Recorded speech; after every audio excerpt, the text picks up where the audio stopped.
সাতক্ষীরার তারা উপজেলায় খলিশখালী মাগুরা এসসি কলেজিয়েট স্কুলের প্রধান শিক্ষকের বিরুদ্ধে নানা অনিয়মের অভিযোগে মানববন্ধন হয়েছে। এ সময় প্রধান শিক্ষকের অপসারণের দাবি জানানো হয়। গতকাল বিকেলে বিদ্যালয়টির সামনে মানববন্ধন করেন স্থানীয়রা। এ সময় তারা অভিযোগ করেন, অধ্যক্ষ রাশিদুল ইসলাম বিভিন্ন সময় নিয়োগ বাণিজ্যের টাকা আত্মসাৎ করে আসছেন।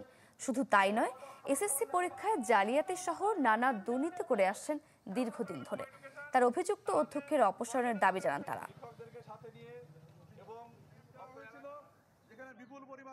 এই 22 বছর অন্তত 40 জনের ঊর্ধ্বে শিক্ষক নিয়োগ বাণিজ্যে তিনি কোটি কোটি টাকা আত্মসাৎ করেছেন। সেকশনের নিয়োগের টাকা পুরো এই টিচার এবং যে কমিটির লোক ছিল তাদের ভাগ বাটোয়ারার মাধ্যমে এই প্রতিষ্ঠানকে ধ্বংস করা হয়েছে।